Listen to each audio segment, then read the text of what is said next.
प्रधानमंत्री एक मिनट ये भाई ये बंद करिए, बातचीत बंद करिए जी, डोर बंद करिए। ओवैसी प्रधानमंत्री जी आज काशी में हैं और योगी की बहुत तारीफ करके गए, राम राज्य की बात की है, लड़कियों की सुरक्षा, आतंकी पकड़े जा रहे हैं, क्या रिएक्शन है आपका?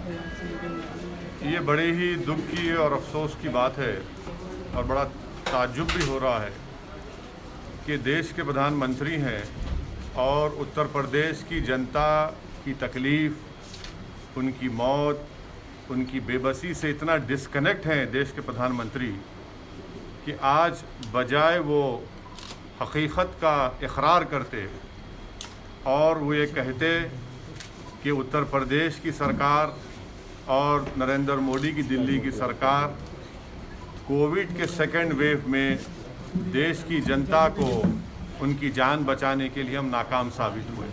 तालिबान बजाय अपनी नाकामी को कबूल करने के, अपनी फेलियर्स को मानने के, प्रधानमंत्री ने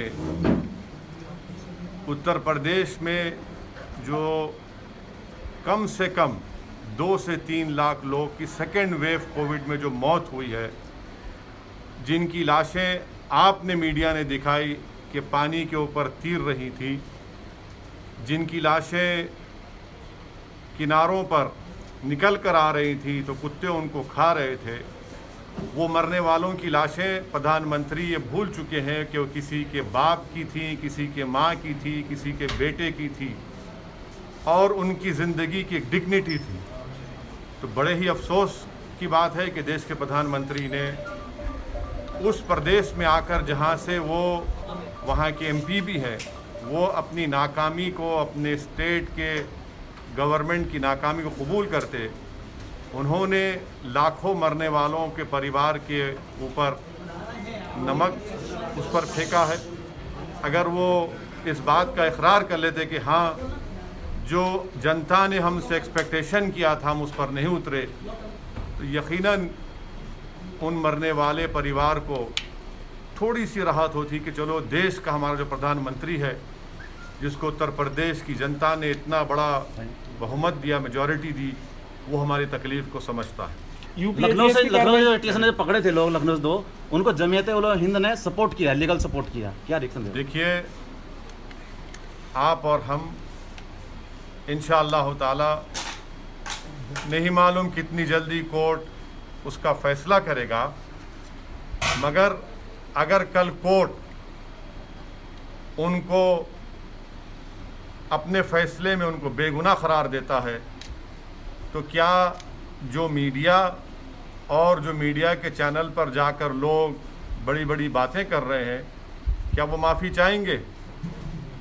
ऐसे कई केसेस हैं जहां पर इनिशियल स्टेज में तो बड़ा ही रोमांटिसाइज किया जाता है, उसको बड़ा ही बड़ा चढ़ा कर दिखाया जाता है, मगर 8 साल 6 साल के बाद उनको कोर्ट बरी कर देता है तो मीडिया में उसको आधे मिनट का भी नहीं दिखाया जाता। तो हम इंतज़ार करेंगे, देखेंगे कोर्ट में ये कहाँ तक साबित होगा या नहीं होगा। क्या आप इस कार्रवाई को 2022 के चुनाव से जोड़ के देखते हैं? यूपीए मैं आपको जानता हूँ आप कहाँ से आ रहे हैं।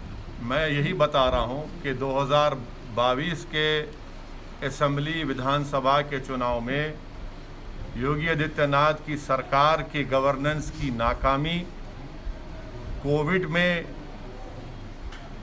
उत्तर प्रदेश की जनता को यतीम और यसीर बनाकर छोड़ देना और इस बात का उनको एहसास दिला देना कि योगी आदित्यनाथ की सरकार तुम्हारे साथ नहीं खड़ी है, और मिसगवर्नेंस इतना है कि जेल में जाकर किसी की हत्या की जाती है। मिसगवर्नेंस इतना है कि रूल ऑफ लॉ के बजाय रूल बाय गन का गवर्नेंस यहाँ पर चला है।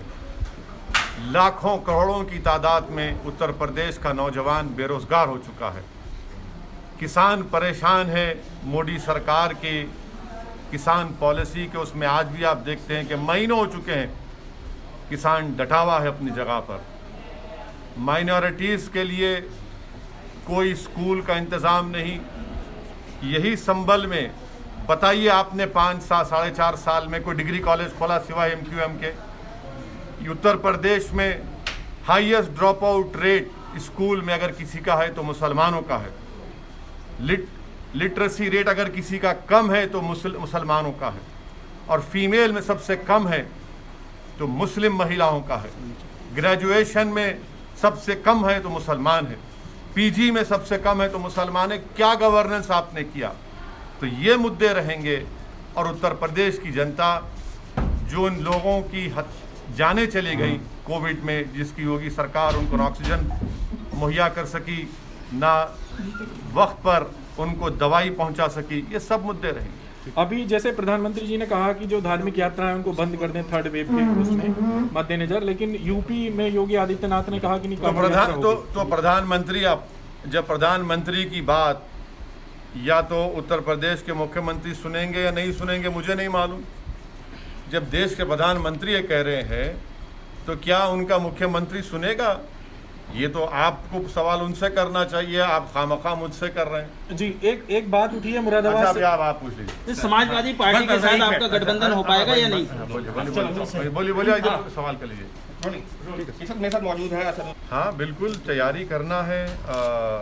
और भारत का सबसे बड़ा प्रदेश है, और बल्कि सबसे बड़ा है। और अगर आप इलेक्शन के दौरान कैंपेन नहीं कर पाएंगे तो अभी से हम कोशिश कर रहे हैं, और इंशाअल्लाह ताला हम उत्तर प्रदेश में हमारे संगठन को मजबूत करेंगे। पिछले असेंबली चुनाव से बनिस्बत हमारा संगठन 70 डिस्ट्रिक्ट्स में बहुत अच्छा है। बहुत से मेरे ख्याल से कम ऐसे 80 से 100 विधानसभा ऐसे हैं जहाँ पर हमारा कम से कम 70% बूथ पर MIM पार्टी का प्रेजेंस है। और हम कोशिश कर रहे हैं ओम प्रकाश राजभर साहब के साथ। लेकिन सर, इस सबके बीच में अगर हम बात करते हैं उत्तर प्रदेश की, तो पिछले विधानसभा चुनावों में आप लोगों की पार्टी चुनाव लड़ी थी, लेकिन उतना बेहतरीन प्रदर्शन नहीं था। इस बार क्या और भी छोटे दलों को, क्योंकि ओम प्रकाश राजभर की पार्टी के साथ में गठबंधन हो गया है, और भी छोटे दलों से बातचीत होगी क्या? उसमें आम आदमी पार्टी का भी नाम है, क्योंकि चर्चा बहुत सारी है। देखिए, मैंने तो जनाब ओम प्रकाश राजभर साहब की बात को रिटीरेट किया और फिर कर रहा हूं कि उन्होंने कहा कि हम दूसरे पॉलिटिकल पार्टी से अलायंस के लिए तैयार हैं। तो वो हमारे कन्वीनर हैं, वो बड़े हैं, वो इस सवाल का मुझसे बेहतर तरीके से जवाब दे पाएंगे। लेकिन सर, आज भी वो नजर नहीं आया, जबकि आप लोगों ने लखनऊ में ऐलान किया था। ना, देखिए, आज के प्रोग्राम में ये तय हुआ था कि हम आएंगे। आइंदा फिर प्रोग्राम है कानपुर का, इलाहाबाद का, और मुख्तलिफ उत्तर प्रदेश के मुकामात पर हम जाएंगे। हम साथ हैं उनके। सबके बीच में प्रधानमंत्री अभी आप यहाँ पर हैं पश्चिम उत्तर। ये मैं नहीं जोड़ रहा हूँ। उत्तर प्रदेश की सरकार ने पॉपुलेशन के ऊपर लॉ कमीशन ने अपना एक पेपर दिया है और राय मांगी है। हमारी पार्टी की तरफ से भी उस राय को हम अपने लिखकर लॉ कमीशन को और उत्तर प्रदेश सरकार को भिजाएंगे।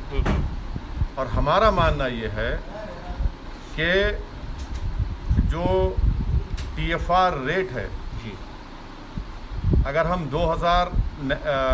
2000 की पॉपुलेशन पॉलिसी को देखेंगे तो बग़ैर कोर्शन के, बग़ैर ये सो कॉल्ड इंसेंटिव्स के, अगर मैं गलत ना कहूँ तो 3.2 से वो घट करके 2018 में 2.2 पे आ गया। कैसे आया? ठोक दो की पॉलिसी से आया, या फिर अब इंसेंटिव्स, या फिर डराने से आया। दूसरी बात यह है कि मोदी सरकार ने दिसंबर 2020 को सुप्रीम कोर्ट को एफिडेविट लिख कर दिया, जो बीजेपी के बहुत बड़े नेता डाले थे कि 2 चाइल्ड का नॉर्म बना दिया जाए, जिसमें मोदी सरकार ने कहा, मैं अंग्रेजी में पढ़ देता हूँ, international experience show that any coercion to have a certain number of children is counterproductive and leads to demographic distortions. जब ये मोदी सरकार नहीं मानने को तैयार है तो ये बात समझ में नहीं आ रही कि 56 इंच के सीने के खिलाफ योगी जा रहा है। क्या एक प्रदेश सेंट्रल, वो भी बीजेपी की दोनों सरकार है, उसके खिलाफ जा रहा है। तीसरी बात यह है कि आर्टिकल 21 के कंप्लीट खिलाफ है यह प्रपोजल, क्यों है? क्योंकि आर्टिकल 21 डिफाइन करता है personal autonomy relating to body. चौथी बात यह है कि ये प्रपोजल पुट्टुस्वामी का जो सुप्रीम कोर्ट का कॉन्स्टिट्यूशनल बेंच का जजमेंट है उसके खिलाफ है। छठी बात यह है कि ये जो प्रपोजल है इससे उत्तर प्रदेश की महिलाओं का बहुत बड़ा नुकसान होगा। क्यों होगा?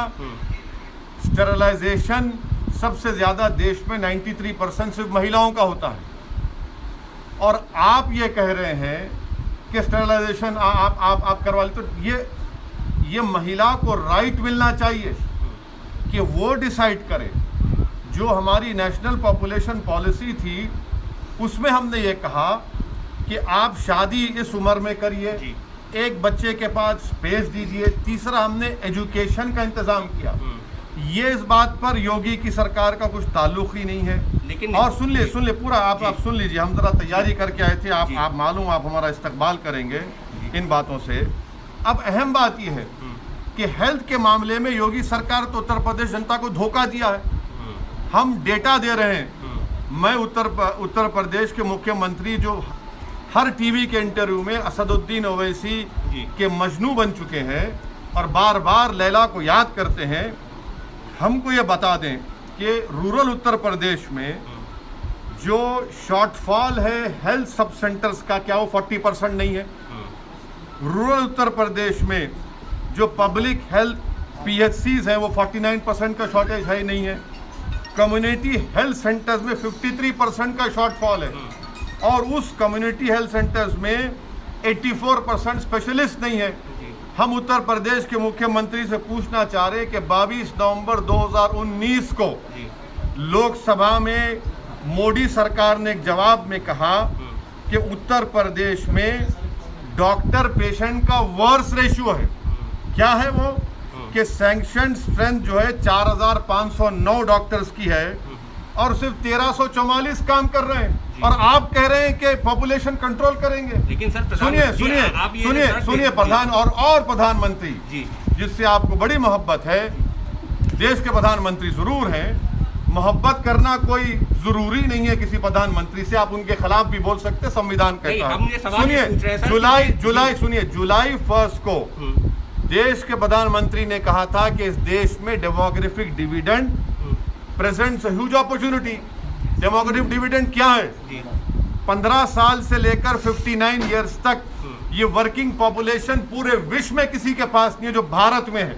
और ये एक्सपर्ट्स ये कहते हैं कि 2030 और 2050 तक रहेगा।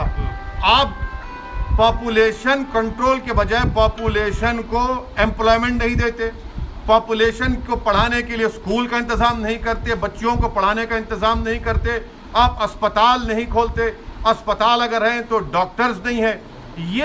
ये बात को साफ साबित होता है। तो बढ़ती जनसंख्या जो है खतरा नहीं है देश बढ़ती हुई जनसंख्या, अगर आप ये कहेंगे कि हम इंसेंटिव देंगे, अगर ये कहेंगे कि 2 से ज़्यादा बच्चे पैदा मत करो, रेशन नहीं देंगे, तो ये भी आर्टिकल 21 का वायलेशन है। और ये प्रपोजल से एक्सपर्ट्स ने कहा कि महिलाओं का डिजर्शन होगा, एबॉर्शन होगा। अगर मालूम हो जाएगा कि बच्ची है किसी के, हमारी बहन के माँ के पेट में, एबॉर्शन होगा। ये एक्सपर्ट्स की राय है। आपके पास डेमोग्राफिक डिविडेंड है, आप उसको देश को स्ट्रेंथन करने के लिए क्यों नहीं इस्तेमाल करें?